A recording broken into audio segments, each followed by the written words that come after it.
This is Chris Kell with the first installment of planning your monthly fat loss workout. Now, the biggest thing when we're talking about organizing our workout is breaking down what we're going to do into specific time periods throughout the week. Obviously, things change, hours are going to fluctuate and sort of your schedule is going to be different every week, and that's why we pencil things in like a meeting. By the same token, before we create our program, before we determine what we're going to do, whether it be interval training, strength training, or whatever, we just want to know when we're going to do it. So the first step that I'm going to take when I'm working with my clients is to create a workout schedule for them. All right, so when we're looking at this, I've just written this down on a simple piece of paper here. And I mean, you can keep this in a BlackBerry or whatever it may be. But the point is that this can change every week. And I advise you to just kind of go through this every week and just sketch this out. It literally takes about 2 minutes. So we've got a workout schedule here. So on Monday, I know that I'm going to be at the gym from 5 to 6 p.m. All right, I've identified 5 to 6 p.m.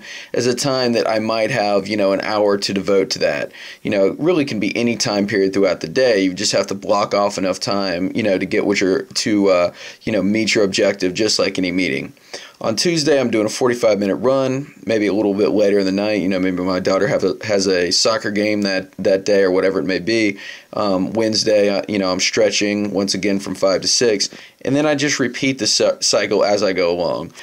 My point with this is, while this is not a representation of how I would set up a fat loss program necessarily, this gives you general structure. Once you know that this is what you're doing on each day, you know exactly the time that you can expect to do it. You can prepare yourself mentally, and that really is the first step. Once again, for me, the easiest way to go would be to just get a simple notebook, write this down, on a notepad, pencil this into your BlackBerry, and then just on a weekly basis, put week 1 schedule, workout schedule like that, determine how many days you're strength training, write those in, and then, times will fluctuate every week.